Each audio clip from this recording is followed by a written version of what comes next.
9월 8일 수요일 새벽 예배 본문의 말씀은 열왕기상 2장 36절로 마지막 절 46절까지 말씀이 되겠습니다. 열왕기상 2장 36절로 46절까지 말씀을 통해서 수요일에 주시는 하나님의 은혜를 함께 나누도록 하겠습니다. 자, 어제 우리가 그 아비아달 제사장이 추방을 당하고 요압의 군대 장관이었던 요압이 처형을 당하는 그 내용을 어제 말씀을 통해 보았습니다. 자, 오늘은 다윗이 아들 압살롬에게 쫓겨서 예루살렘에서 궁에서 도망치면서 이제 쫓겨갈 때 시므이라는 베냐민 지파 사람이 다윗에게 돌을 던지고 욕을 하고 저주를 퍼부었던 그 시므이가 결국에는 다윗 솔로몬 왕에게 처형되는 스토리가 여기에 이제 기록이 되어 있습니다. 근데 솔로몬 왕은 아주 지혜롭게 분명한 그 과정과 절차를 거쳐서 그렇게 시므이까지 처형하게 되는 스토리가 나오는데, 한번 오늘 말씀을 통해서 시므이가 왜 결국은 죽을 수밖에 없었는지, 오늘 말씀을 통해서 주시는 교훈은 뭔지를 말씀 속에서 한번 찾아보도록 하겠습니다. 자, 36절입니다. 왕이 사람을 보내어 시므이를 불러서 이르되 너는 예루살렘에서 너를 위하여 집을 짓고 거기서 살고 어디든지 나가지 말라. 자, 시므이는 그러면 사람을 보냈다고 그랬는데, 그리고 시므이를 불러왔다고 그랬는데 어디 살고 있었느냐? 자신의 고향이었던 바후림. 바후림은 베냐민 지파 땅이었어요. 시므이는 베냐민 지파 사람이었어요. 그리고 그래서 다윗 왕이 베냐민 지파 사람이 사울 왕이 베냐민 지파 사람이었으니까. 그래서 유다 지파였던 다윗 왕을 막 저주를 했던 거예요. 사울 편에 서 있던 거죠, 지극히 친사울. 그래서 베냐민 지파 땅에 있었던 바후림이라는 동네로에 살고 있던 시므이를 불러서 너 예루살렘에 집을 짓고 살아. 그러나 예루살렘을 떠나면 안 된다. 즉 고향으로부터, 즉 베냐민 지파로부터 단절을 시킵니다. 왜냐하면 과거에도 그랬고 충분히 다윗 왕과 즉 솔로몬 왕에게 반역을 들을 수 있는, 나쁜 감정을 계속 품고 어떤 일을 도모할 수 있는 충분한 여지가 있는 인물이었기 때문에, 그래서 솔로몬 왕은 시므이를 불러서 예루살렘에만 살아라, 즉 베냐민 지파 동네로 고향으로부터 단절을 시킵니다. 37절 너는 분명히 알라. 내가 나가서 기드론 시내를 건너는 날에는 예루살렘에서 베냐민 지파 자신의 고향 바후림으로 가려면 그 시내를 무조건 건너야 되거든요. 그거를 건너지 말라는 얘기고, 그걸 건너는 날에는 반드시 죽임을 당하리니 내 피가 내 머리로 돌아갈 것이다. 그러면서 38절 시므이가 왕께 대답하되, 그 말을 들은 시므이가 자기의 목숨을 살려준 거잖아요. 그래서 이 말씀이 좋사오니 내가 내 주 왕의 말씀대로 종이 그리하겠습니다 하고 이에 날이 오래도록 예루살렘에 머물렀다. 자기를 살려줬으니까 뭐 어디에 사는 게 문제겠어요? 그러면 이제 예루살렘에만 살게 된 거예요, 이 시므이가. 39절을 봅니다. 근데 상황이 좀 바뀌는 일이 벌어집니다. 3년 후에, 3년 동안은 잘 말씀을 지키고 살았던 거죠. 그런데 일이 터져요. 시므이의 두 종이 가드 왕 마아가의 아들 아기스에게로 도망하여 갔다. 어떤 사람이 시므이에게 말하여 이르되 당신의 종이 가드에 있습니다. 자, 여기서 이렇게 나왔지만 그 면면을 살펴보면, 자, 시므이는 고향 땅을 떠나와서 예루살렘에 살아요. 고향에 모든 자기의 어떤 사업체들이 있었겠죠. 쉽게 말하면 뭐 양들 치는 것도, 자기의 어떤 모든 일들이 다 거기 있었으니까. 그래서 종을 두고, 중간 어떤 그 관리자급의 사람들을 두고 뭐 한마디로 운영을 했겠죠. 근데 그 두 사람이 도망을 쳤다는 거예요. 그 얘기를 듣자 시므이가 예루살렘을 떠나면 죽는다는 생각을 했어야 되는데, 그 종을 찾으려고 일어나 그의 나귀의 안장을 지우고 그대로 그 말을 듣자마자 그냥 뭐 정신이 없는 거예요. 왜 그랬을까 보면, 경제적인 이 두 중간 관리자급인 이 두 종이 없어지면 자기한테 물질적인 손해가 막심한 거죠. 그냥 뭐 허드렛 일 하는 종이었으면 자기 목숨을 담보로 그렇게 예루살렘을 떠나는 일은 안 했을 거예요. 그런데 블레셋 가드로 도망쳤던 그 두 종은 그래도 일을 잘하고 어떤 그 매니저급의 사람이었던 것 같아. 그들이 없으면 안 되는 거야. 그래서 거기까지 가서 찾아오게 되는데 시므이가 그 종을 찾으려고 일어나 그의 나귀의 안장을 지우고 가드로 가서 가드왕 아기스에게 나아가 그의 종을 가드에서 데려왔다는 거예요. 굉장한 열심을 보인 거죠. 그 두 종이 그만큼 중요한 일을 했었던 것 같아요. 그리고 경제적인 손해를 보지 않기 위해서 솔로몬 왕의 명령을 어기면서까지 갔다 오게 된 거예요. 자, 그러자 시므이가 41절 예루살렘에서부터 가드에 갔다가 돌아온 일을 어떤 사람이 솔로몬에게 이제 말합니다. 42절 왕이 사람을 보내어 시므이를 불러서 이르되 내가 너에게 여호와를 두고 맹세하게 하고 경고하여 이르기를 너는 분명히 알라 내가 밖으로 나가서 어디든지 가는 날에는 죽임을 당하리라 하지 아니했느냐. 너도 내게 말하기를 내가 들은 말씀이 좋습니다라고 말했거늘. 43절 내가 어찌하여 여호와를 두고 한 맹세와 내가 내게 이른 명령을 지키지 아니했느냐. 사실 시므이는 너무 경솔하게 생각한 거예요. 뭐 정치적 의도가 없이 자기의 종을 데려오는 거니까 그냥 몰래 모르게 갔다 오면 되지 라고 너무 가볍게 생각했어요. 하나님과 한 약속, 솔로몬 왕과 한 약속을 전체적으로는 하나님께서 그 시므이를 처형하기 위해서 이렇게 배후에서 움직이셨다. 하나님의 섭니다 라고 볼 수가 있습니다. 충분히. 솔로몬 왕도 그렇게 생각했던 것 같아요. 44절을 보면 왕이 또 시므에게 이르되 내가 내 마음으로 아는 모든 악 곧 내 아버지에게 행한 바를 다윗 왕에게 행한 바 저주하고 막 욕하고 돌멩이 던지고 내가 스스로 아나니 여호와께서 내 악을 내 머리로 돌려보내시리라. 즉 내가 지금 너를 죽이는 것은 개인적인 보복이 아니라 하나님께서 내가 저지른 악을 심판하시고 있는 거다라는 하나님의 공의의 심판인 것을 솔로몬은 지금 시므이에게 부각시키고 있는 거예요. 개인적인 보복이 아니라 하나님의 공의의 심판이다.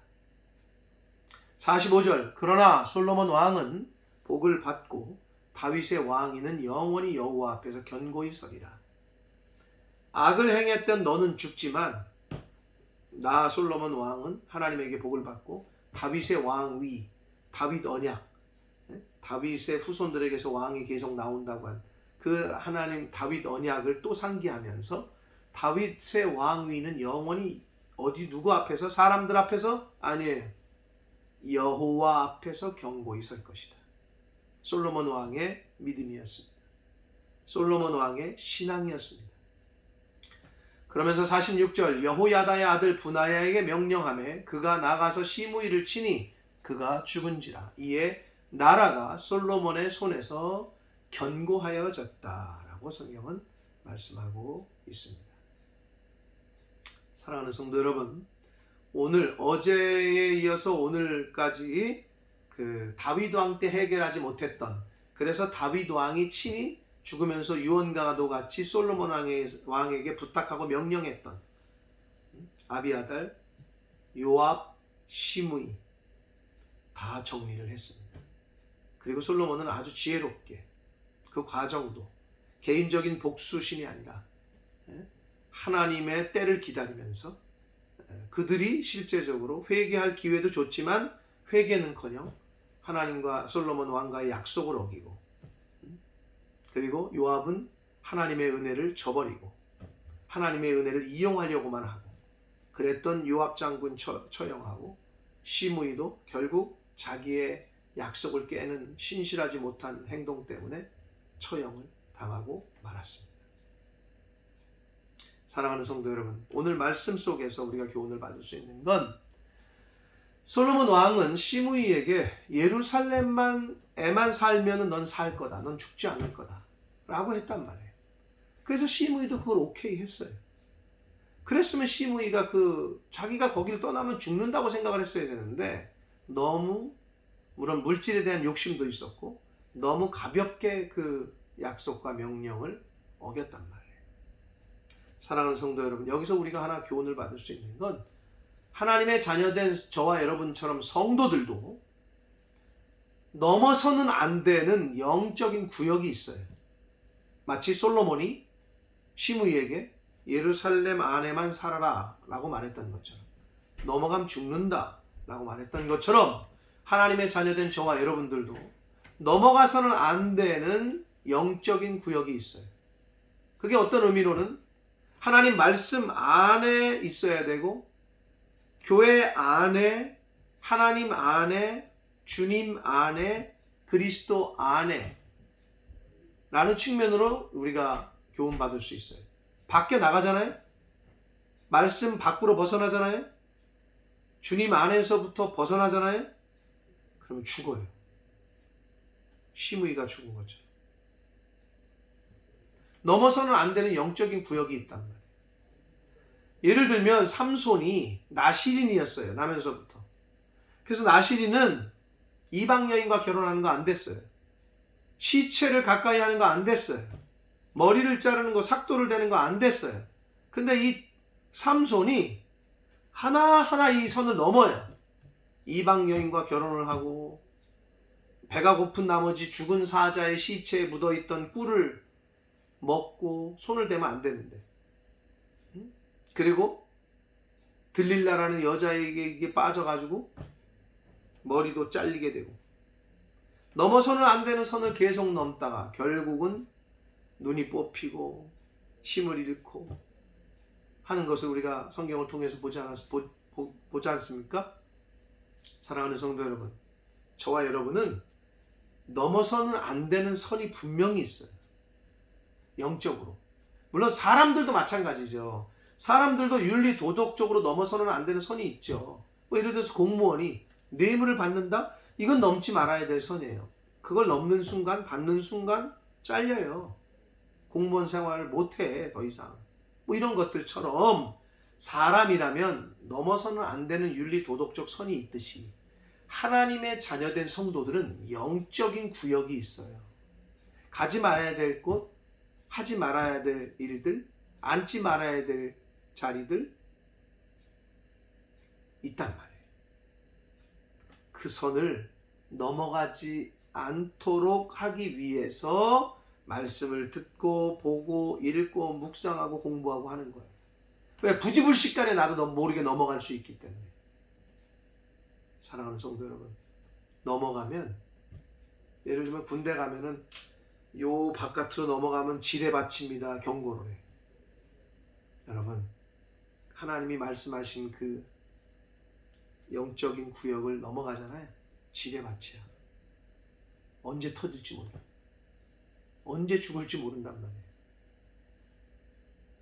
사랑하는 성도 여러분, 시므이는 자신을 생명을 살려준 솔로몬 왕과 하나님 앞에 한 약속을 지키면서 회개하면서 감사하는 마음으로 예루살렘에 살았으면 하나님이 정하신 날수대로 살 수 있었을 거예요. 그런데 욕심을 버리지 못했고 약속을 너무 경솔히 여겼어요. 경하게 가볍게 여겼어요. 결국은 그 약속을 깨므로 죽임을 당하고 맙니다. 하나님과의 약속을 가볍게 여기지 않는 하나님의 자녀된 저와 여러분 되기를 원하고, 하나님이 말씀하시는 넘지 말아야 될 영적인 구역을 넘지 않아서 주님 안에, 말씀 안에 늘 거하는 하나님의 자녀된 저와 여러분이 되시기를 예수 그리스도 이름으로 축복합니다. 기도하겠습니다. 살아계신 하나님 아버지, 감사합니다. 오늘도 새날 주시고 생명 주시고 하나님의 말씀을 전하고 또 듣게 하심으로 저희들이 넘지 말아야 될 그 영적인 선이 있음을 또 깨우쳐 주시고 가르쳐 주시니 아버지 감사합니다. 아버지 하나님, 시므이는 하나님과의 약속, 솔로몬 왕과의 약속을 지켰어야 했고 예루살렘 땅을 떠나지 말아야 했습니다.